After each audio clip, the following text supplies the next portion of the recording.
Because of your frame of mind, called the world, okay, you were taught that if you have certain talents and skills, you will succeed. Right? So you are taught that if you can read and pass your exams, you will succeed. Or you are told if you work really hard, you will succeed, right? They lied to you.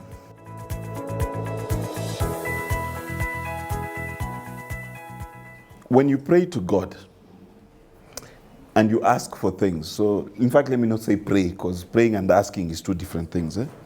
So when you ask God of things, you are very aware that in heaven there are no things to give. You understand? There is no car in heaven. There is no house in heaven. We know this, right? Right? So what then does God send down?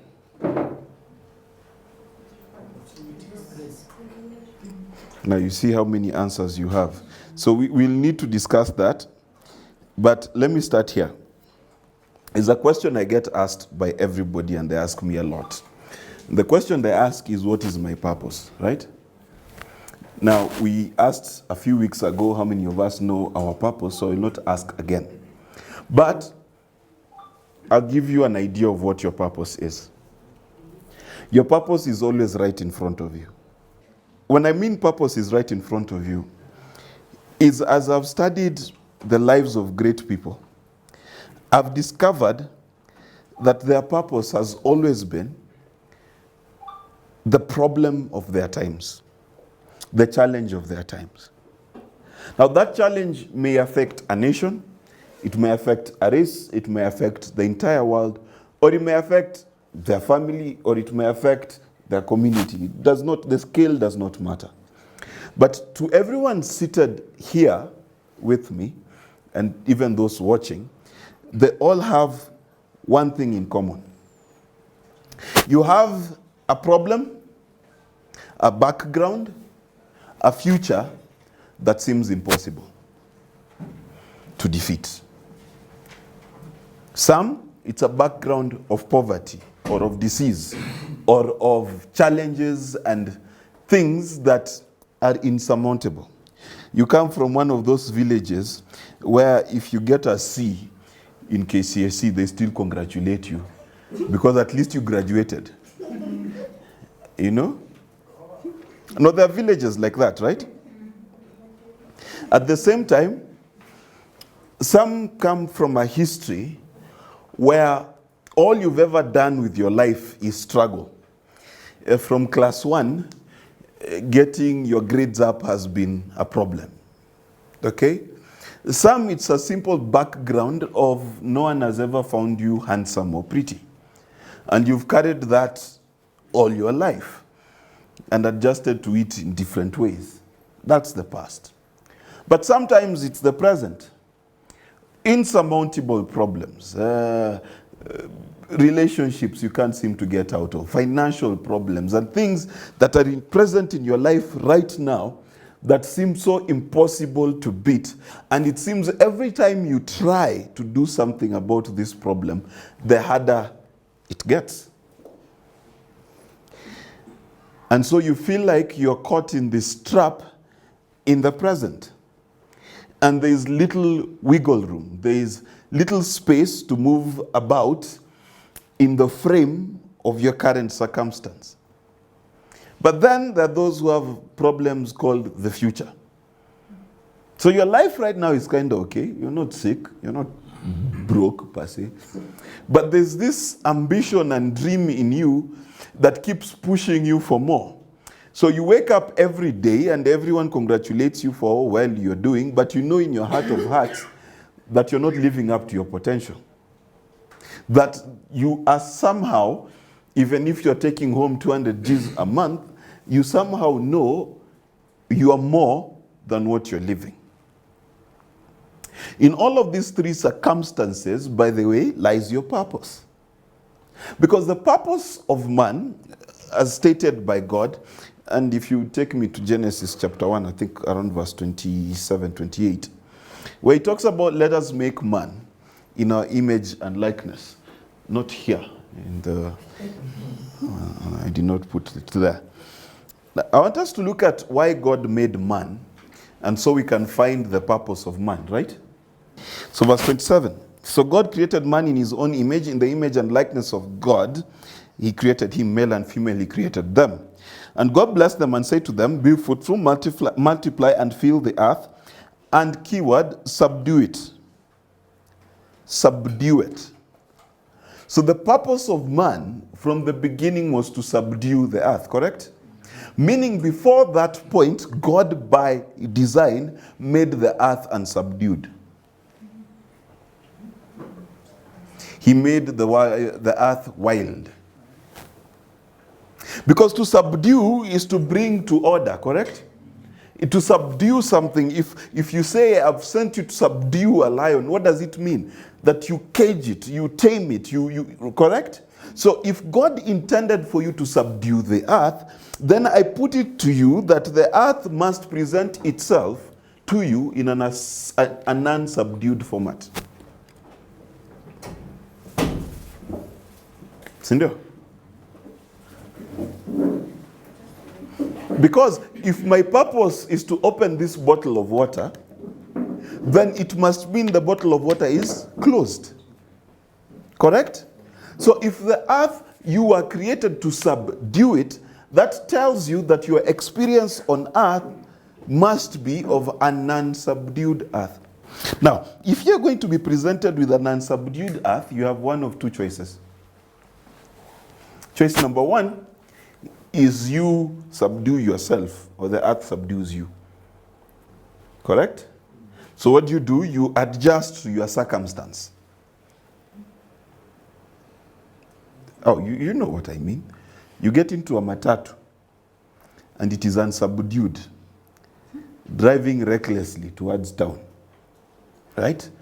Or wherever. I'm not talking about your story, but you know, this is how people always think. Right? And instead of telling the driver he's overspeeding, you let the driver subdue you. So you subdue your voice, correct? And you don't speak out. Or you don't do something about it. In that case, the earth has subdued you. Correct? Now, majority of your life, that's what you've done. In other words, this is what you've done. You've said the statement to yourself many times that that is how life is. Maisha inakuanga? Because you have let the unruly earth subdue you. Yeah, it's sort of like, have you ever seen those parents with a spoiled child in the supermarket? And the child is definitely the one in control. You've seen those things. Now, a lot of your experience on earth is based on the earth subduing you. I'll give you a classic example. If you think of the number of people without degrees, without education in Kenya, right? You would say there are very little hope of getting a job, right? Of succeeding, right? Sindio? But in that same sentence, you forget how many people with degrees don't have jobs. Yet still, how many people without degrees are employing people with degrees? There's something strange that happens with people who graduate high school and campus at the top of their class. They rarely go beyond middle level management. Have you ever wondered why? Don't you find these things strange? Right? No, isn't that strange? I remember the guy who got first class in my engineering class. So first class in engineering. Last I heard of him, he was working at a bank as a teller.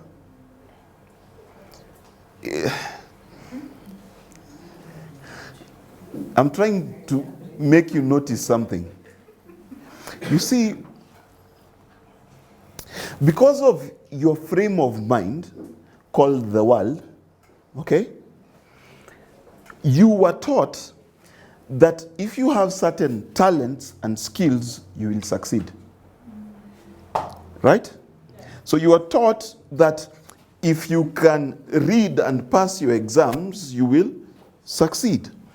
Or you are told if you work really hard, you will succeed, right? They lied to you.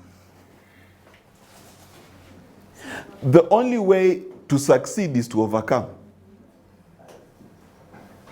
And that's what a lot of smart people never learned in school.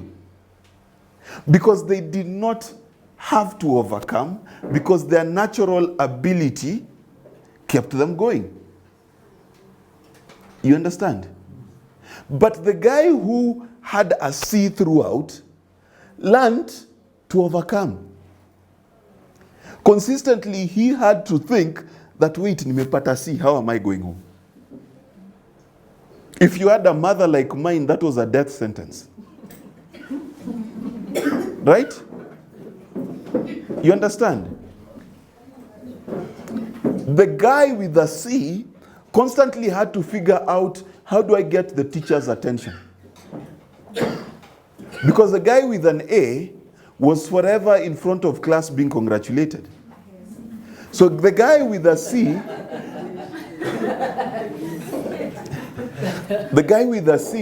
had to find how to joke. So the guy with a C either had to learn to bully, he had to learn to be funny, he had to learn to be the best at football so that he could have space in the world, right? Now, if you look at all the successful companies in the world, you'll realize that most of them just know how to do basic things consistently and to overcome challenges, correct? Sindio? Or what does KFC do that is so special that lawyers don't know how to do? The point here is that when you depend on natural talent, I'll give you an example. Look at footballers, right? You've got very many footballers who are very talented on the pitch. But after they made their millions, they went right into poverty. Why? Because they never learned the skills of an overcomer. They did that which was natural and easy to them. Now, conversely, I want you to consider and think about the people you know to be great. And you can start with Jesus, Moses, Mandela. What is the one thing they all have in common?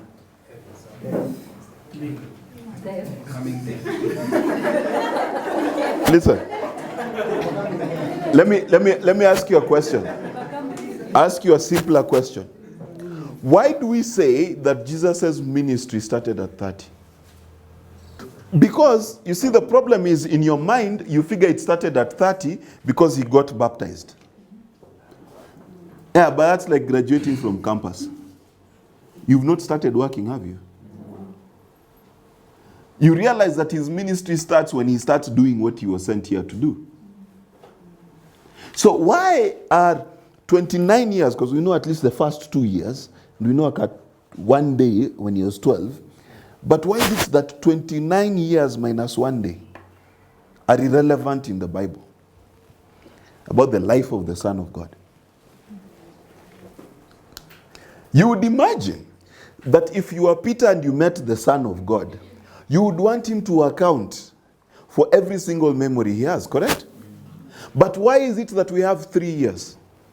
What is it that he did in 3 years that was important for us to remember?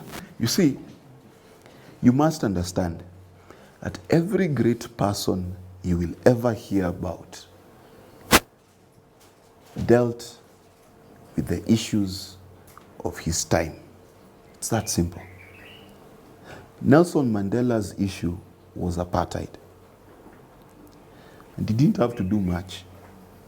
He just had to sit in prison for 27 years. That's a lot. Yeah, he was there for 27 years. Yeah. You see, this is what I'm trying to say. This thing called purpose and overcoming is the problem that is staring you in the face every day. Now, the problem is when you look at purpose as something else, as something outside of that frame, then you find a lot of Christians waiting for visas. My purpose is in America or Australia. No.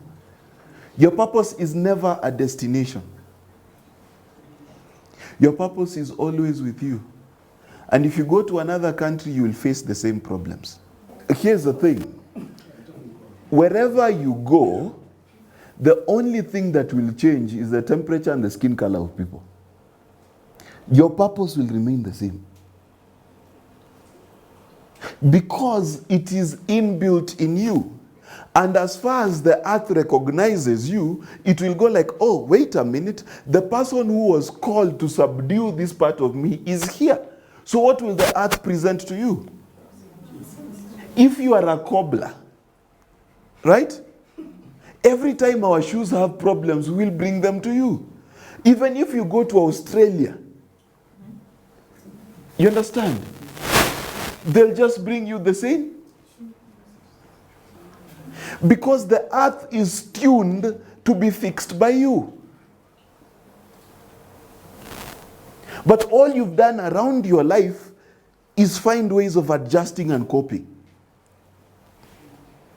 So you've never faced the real you. This is why most of you have plans. Wacha ifike next year nitainvest.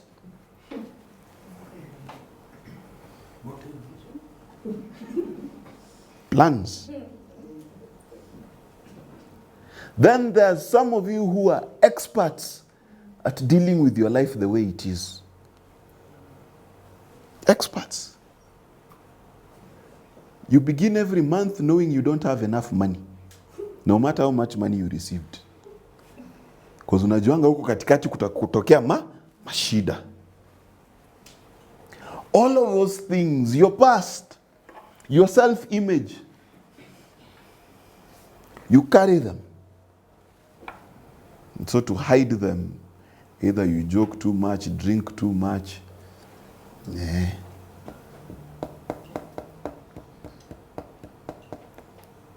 So God sent me to tell you it's time to deal.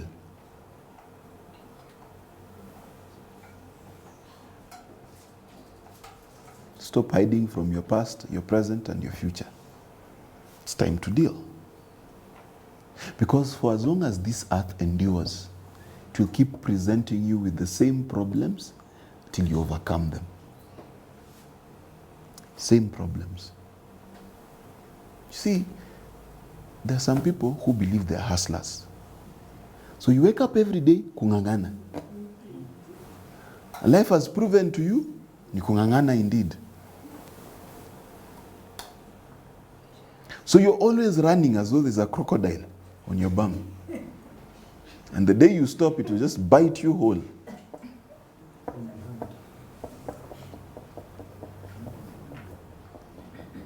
Your purpose is hidden behind you dealing with those things. Some of you, it's baggage you don't want to let go. Bebeba watu, bebeba vitu, for years. Not letting go. Umeshikilia tu to prove a point.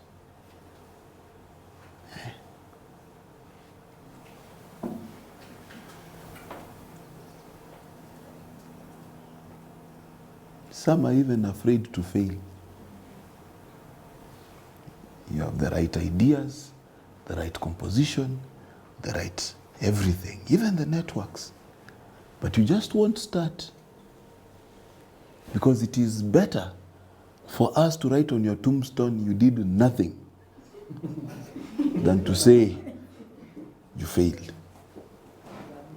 Forgetting nothing is worse than failing. Because at least from failing we can learn.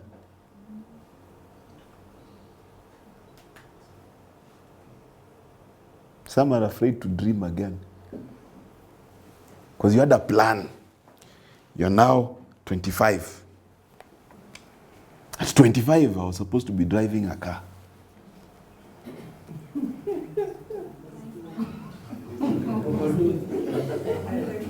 Alafu kwa kwanduthi.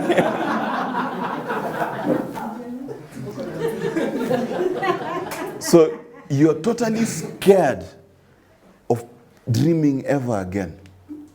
And so you've let life happen to you. You're like, vile kutaenda ndio? So you just wait. Life is just coming at you. Because you don't want to dream again. Now, I know I've taken too long in my introduction, but you need this introduction. Because it's time you dealt. I've asked God for many years one basic question. How do you make great people of God? There's all these programs, women of valor, men of valor, mighty men of God. But all I keep meeting is average schmooze. No, seriously, if you've been in church long enough, when was the last time you met a spectacular Christian? And it's bugged me for a long time because I kept wondering, what are we teaching them? If we can't move from good to great, what are we teaching? Then I figured it out. Christians don't face their problems. And greatness comes from facing problems. The very concept of business, what is it to be a businessman? It's not to risk take. It's to manage risk, which is solving problems. That's what business is. It's the ability to solve problems. If business was not about solving problems, all of us would be in business. Because who does not know unanua mahindi hapa, unauza hapa? See, that's who doesn't know that. It is the problems in between that you solve that make you into a businessman, correct? Now, the reasons why Christians are not rich is not because they're not risk takers. They're the biggest risk takers. You'll spray them with doom and they'll be happy. Jump on their stomach, they'll be happy. Risks they can take. They even risk their tithe. Yeah, they're willing to risk. You give a guy 10% of your salary and then he tells you it will magically come back and you do it. That's a risk taker. But it's more of a gambler risk taker than a real risk taker. So let's dial it back. Biggest problem we have, take me to the book of Joshua chapter 1, scriptures I sent. Biggest problem that we have is that there is one thing you must all remember. You must all remember that when you got born again, you entered the wilderness. Everybody. And the wilderness is a tricky place. Because in the wilderness, and I've said this before, in the wilderness they were fed. Are you fed? Sindio? In the wilderness they had clothes. Are you clothed? Sindio? In the wilderness they saw miracles. So you've seen miracles in your life. Okay? In the wilderness they were led by a pillar of fire and a cloud. Right? So in the wilderness, they were with God. Sindio? The problem with the wilderness is you can actually get comfortable enough to settle there. There are 2.5 tribes that settled in the wilderness. 2.5. Now, a lot of time in your life, you settle in the wilderness. What is the wilderness?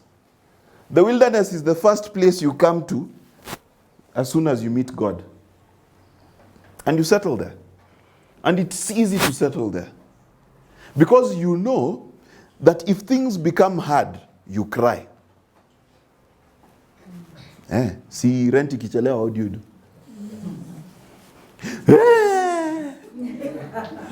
If only you'd left me in Egypt, my mother's house. Right? And then you know God is faithful. He will ignore your tantrum and give you some rent. Correct? And that's how you live. Hey. Sitonge ukweli. And so you live in these cycles of divine provision. Now, how do I know this to be true? Because 80% of Nairobi, 80% is food insecure.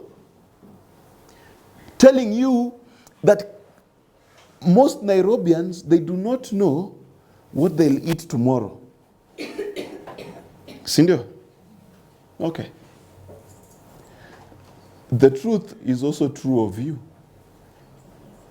That if you do not have enough resource in your life to be able to be sure about the next season, you're living in manna.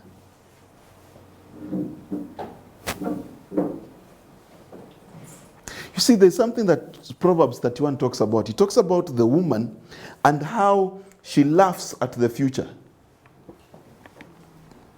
When she thinks about the future, she's like, I got this. Okay? Now, if you got fired, lost your nduthi, your car, your job, how long are you going to survive?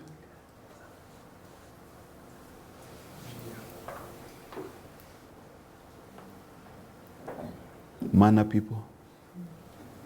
I want to just explain to you where you are.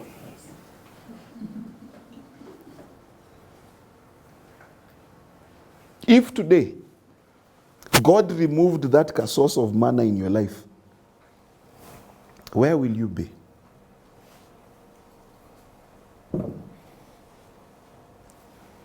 Today you fell sick, and you're bedridden, and insurance ran out.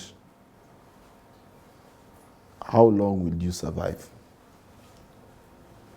Now, of course, you feel like this is not your fault. You were born in a poor family. There was no silver spoon in your mouth. Therefore, ini kawaida, after all, it's 80% of Kenyans, right? So you are one among? So why did you get saved? Why you are chosen people? Why you are royal priesthood? If tomorrow scares you. Now, I know you are thinking and you're saying, but Mark, God said we should trust him. Yes, indeed, he said we should trust him about everything, about our provision, correct? But he is also the one who said that for as long as the earth endures, there shall be seed time and we know that the moment the children of Israel got into the promised land, God expects them to eat of the fruit of the land, correct?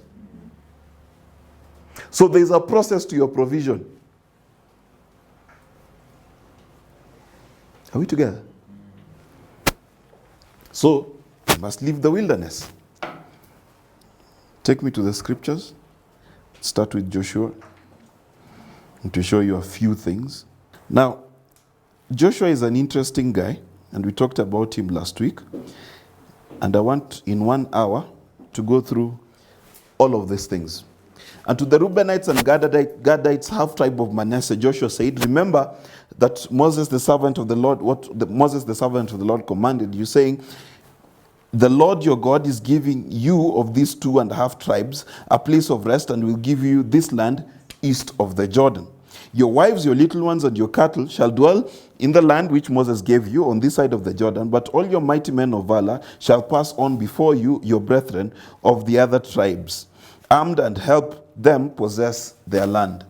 Until the Lord gives your brethren rest, as he has given you, and they also possess the land your God is giving them, then you shall return to the land of your possession and possess it, the land Moses the Lord, the servant of the Lord, gave you on the sunrise side of the Jordan. Now, the two things here that I want to highlight before we start. Number one, and I want you to learn this because we are talking about the man who overcomes. Are we together?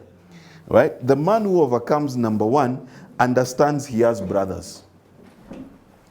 Every great man in history is known for standing up for his brothers. Malcolm X, Martin Luther King, Jesus, everybody stood up for something. Correct? Now, That tells me that if I don't rearrange my purpose to include my brothers, then that purpose is selfish. If you ask most people what their dream is, they'll tell you, like some, to live comfortably and never worry about money, for me, right? In that sentence, he's forgetting how many other people, and let's not go far, in his nuclear family where he was born, his brothers, his sisters, his father, his mother, his cousins, right? How many of those have not reached that place? In your pursuit of rest, how many people are you bringing into rest with you? You see, every great person, Nelson Mandela, when he achieved freedom from prison, a whole nation became free. Sindio?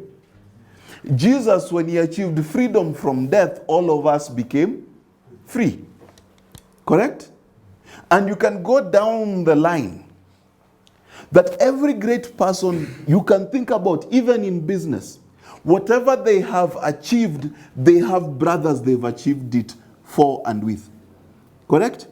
Microsoft, how many multimillionaires did Bill Gates make out of his billionaire? Hundreds, if not thousands, correct? Same to Snapchat, same to Facebook. All of these stories have an element of bringing people into the same freedom you've received. Sindio? Now, the question I have for you is, when God sets you free, how many people get free? When you get your breakthrough, how many people get breakthrough? Yeah. Ukipata mshahara, watu wangapi wanapata mshahara? Other than your house help. Are you understanding why your frame is different? The frame which you are discussing and live your life is wrong. Because even when you do the Lord's Prayer, it begins what? Our Father. But you, when you pray,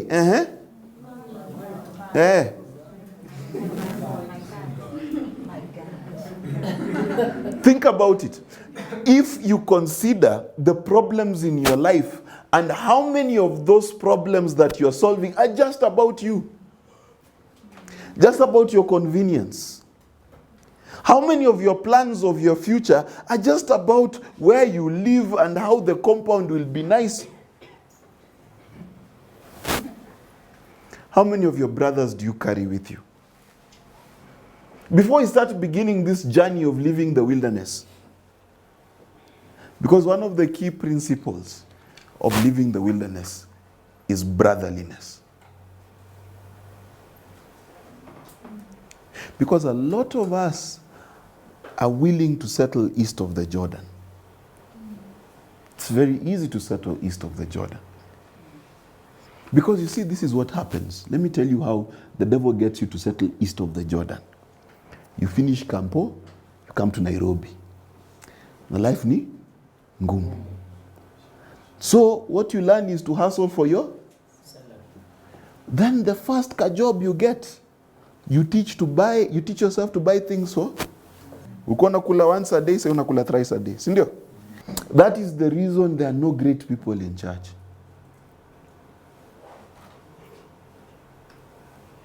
Your breakthrough is yours alone.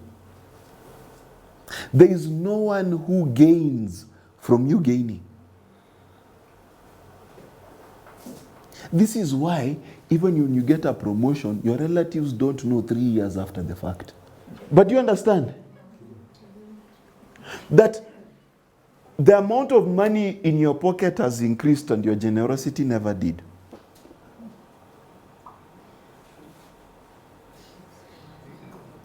Strong ukweli. So for as far as you're concerned, your breakthrough is for who? You, yourself, and you.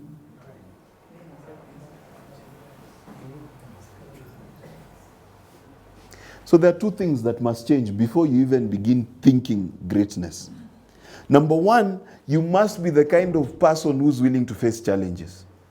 But number two, those challenges have got to be you and your brothers.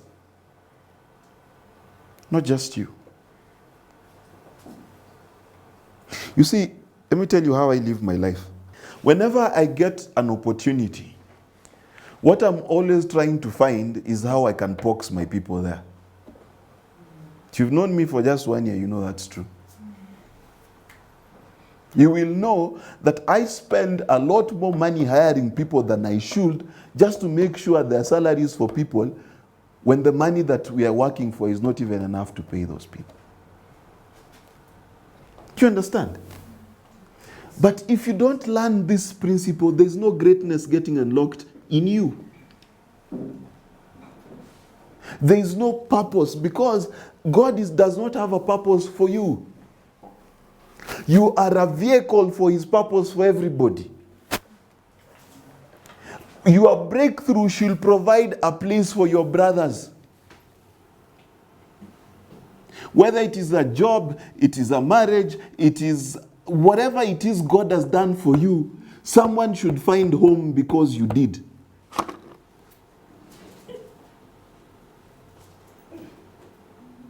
Most of the time, the only thing we find because God did something in your life is a crappy testimony. You will not find rest until your brothers. So question, how many brothers are you carrying now? How many? And a brother is not someone who moves into your house. It's not a brother.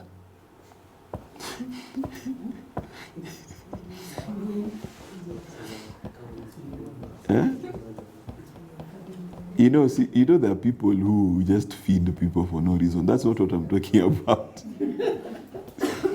I'm talking about bringing someone into the same dignity and posture that you have. Do you understand? I'm not talking about a feeding program. That's charity. I'm talking about I have become king, you've become minister. Do you understand? Daniel did this. You remember when Daniel answered the king's problem, right? And he tells him, Daniel, I'm going to give you a promotion, correct? And then Daniel, no. He says, no, please give Shadrach, Meshach, and Abednego this promotion instead, correct? Now my question is, how many of you would dare do that? No, let's check your generosity. Umeenda mahali. Umeambiwa kuna job. Job inalipa 1 million a month. Sindio? How many of you will say, no, instead of giving me the job, I know 3 people in masterclass you can give this job to. Okay, what did the Bible mean that it says esteeming others higher than yourself? Listen, guys, esteeming others greater than? Better than? Okay, so what did it mean? You see, the problem with a Christian is you thought it's a thinking process. So I just say, I think you're better than me. But nikipata tende ya nduthi, I am immediately better than?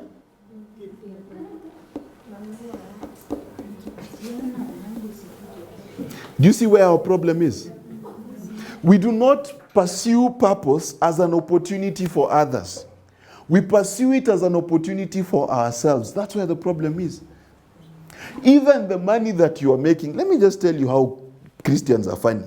The money that you're making is not even for your children. Your biological children, if you have any. Aitoshi, you see. That's the problem. And as long as that is your frame, you keep missing purpose. Because the reason why purpose was created is so that we should open doors for each other, and then suddenly all of us find ourselves in a large place. Do you understand? But the problem with your frame of purpose is it is yours. The problem with your frame of faith is you are believing God for you. And someone who's sick. Yes, please ask. What happens with Microphone?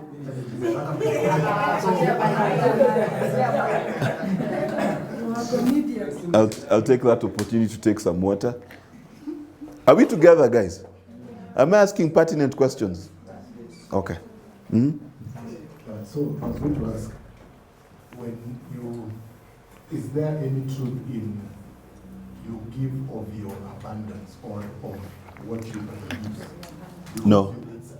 Hold on. try to hold on. Because you can't give that which you do not have. And there is a danger of transferring instead of producing fruit. That is my argument to it. So, Okay, now let's deal. You give according to need. You don't give according to what you have, because clearly we all know we have nothing. Now, what do you have? It all belongs to God first, right? Right? So let's understand. When you are giving a gift, your tithe, your offering, you give from your increase. Right? But when you're giving to people, the Bible says you are poured out like a drink offering. Your very essence is poured out. That's the correct way of living life. This is what people mean when they say dying empty. You do not give of what you have. Because Paul says, I can give all my money, okay, to the poor.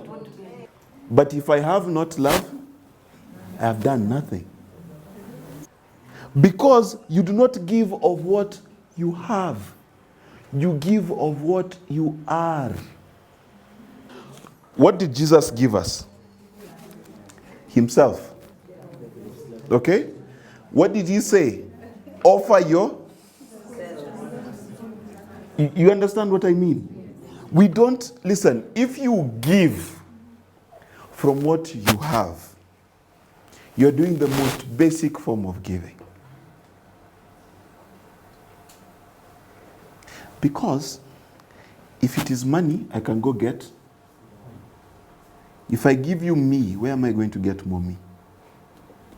This is what Jesus said. Jesus is touched, and the woman is healed.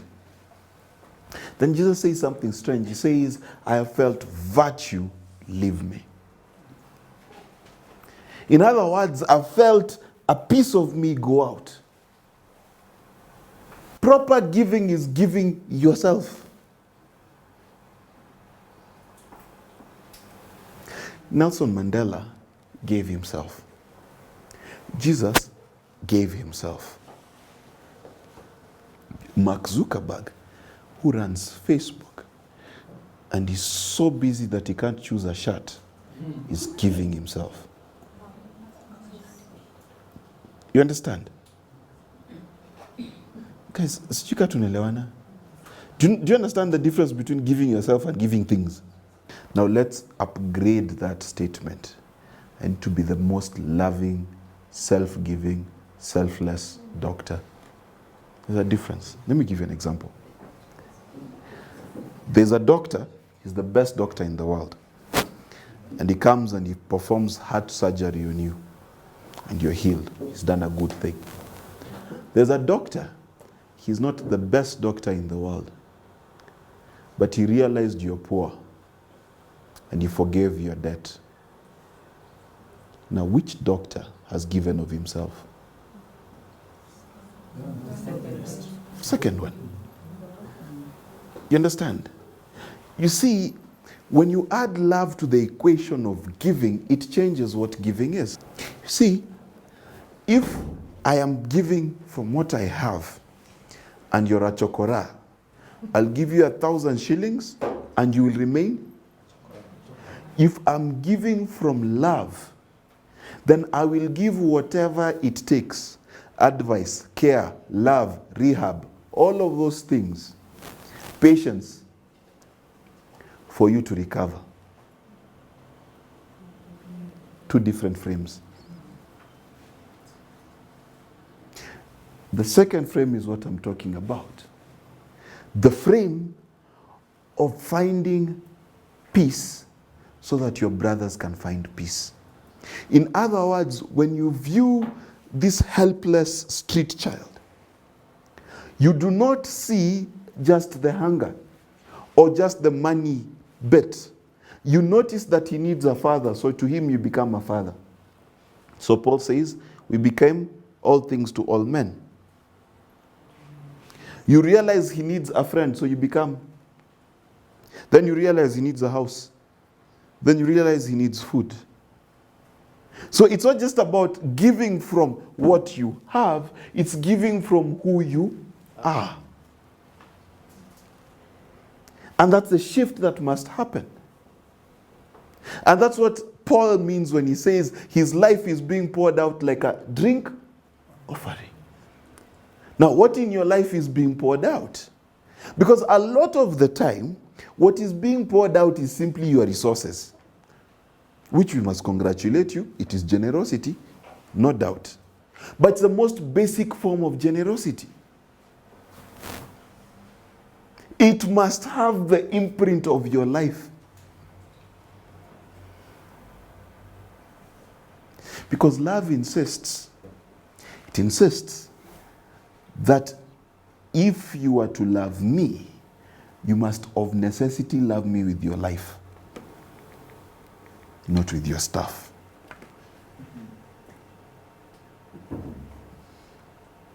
Asijika tunaelewana? And if you look at it in that frame, you'll realize other than wife, husband, and children, that is a love you've not experienced, mostly in this world. Where someone is willing to share their very essence with you. That's what I'm talking about. Listen, even people who run children's homes, why are people always so impressed by them? Because they decided to give of themselves. The stories are always the same. I didn't have enough money, I didn't have enough what, but what I had, I gave.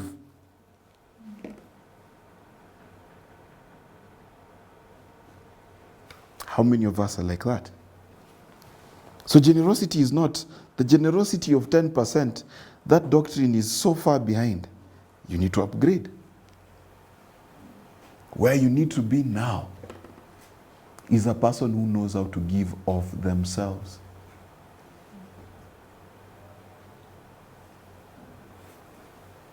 Because if you give of yourself, you'll never be late.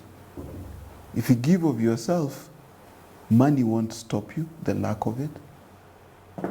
It's not giving from your essence. This is why when we talk about sharing your grace or giving them your peace, you have no idea what we're talking about. Because you don't know how to share what God has invested in you inside. It says the good man brings out of the store of his heart good things. Out of the store of his? Now, the problem is your heart is full of you. It's nothing to bring out. So out of the abundance of your heart, you must find what? Good things to bring out. So my question to you is this, that do you know how to give beyond things? Do you know how to give yourself?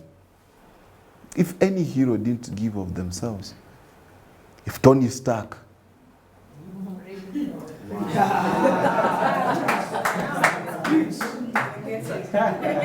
now you get it, right? Because it was never his genius. It was never his intellect. It is not when he left his family. It was when he decided that he loved his family enough to give himself for the family of the world. Simple concept. It's a good concept to watch. It's a concept we don't live.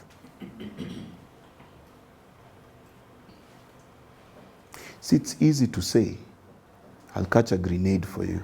It is easy to say, I will die for you. It's hard to say, I'll give my life for you. There's a difference.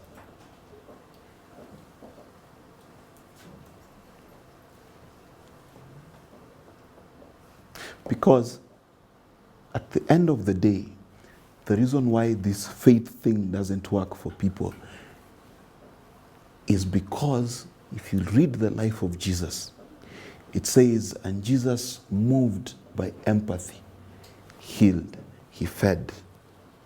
You understand? Keep reading that thing throughout. that he wanted to give from in here. But your frame is you want to give of excess, you want to give of resource. God asked you to give of you. And that of you, when you give it, it opens doors for people. Are we together?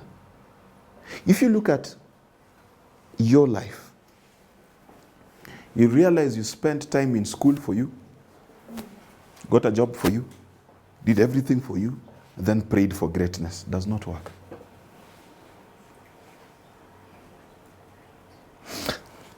Something a friend of mine showed me, Juicy. It really took me aback. There was this guy who was a minister. He went to a conference. He got to that conference, and when he landed at the airport, they had a limousine for him, transported him to the hotel room, that checked him in, went into the presidential suite, picked him up in the morning, gave him VIP seating before he spoke, then served him the best way they could. And he came back the next year. President had changed, so he was no longer the minister. And when he arrived at the airport, he had to take a taxi to the hotel, had to check himself in, and had to get out and sit with the hoi polloi as he waited to speak. Now, he said those privileges were due to title. And that's the problem with this world. That you pursued the title, not the personality. Let me explain. There are people who, because of how they've given of themselves, they'll be picked up by that limousine, title or no title. True or false? But if you get the title, and it can be any title, rich man, musician, artist, all of those things, can get the title, but never receive the greatness. But all great people have this one thing in common. They gave of themselves. All of them. Osama bin Laden himself gave himself to an evil cause. But he gave himself, right? He left the opulence of Saudi Arabia, lived in caves. So to his people, what do you think they saw in that man? They saw a great person.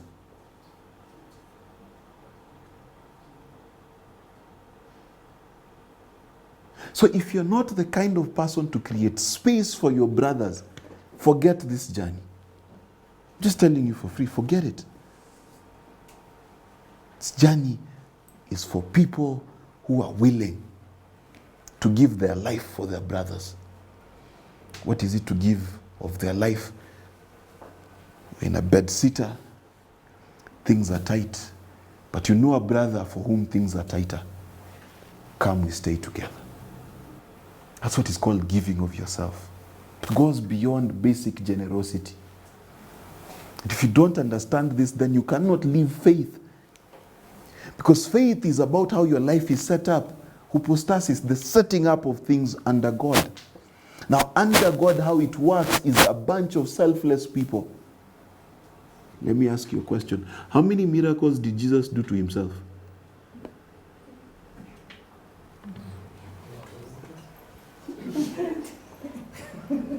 He did not resurrect himself. Right? Every miracle Jesus did was for others. Now the problem with you is there are no others in your life. Which others are there? Just you. Then you're praying, let's chant down Jericho wall. You're not ready. Okay? Because your Christian walk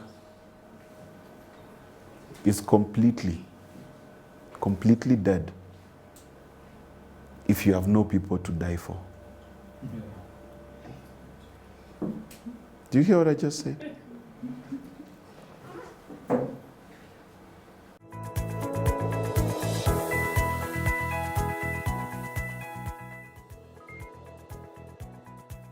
You must be circumcised. You must be separated from the old man. You must become so different from who you used to be. And that process is painful. What circumcision talks about is before you didn't belong to God, now you do. That's why it was done at 8 days old. It was not done because of maturity, as we do it in Africa. It was done to show belonging to a covenant. It was done to represent a new man. So the process God is taking you through now is to circumcise so that the old man can die.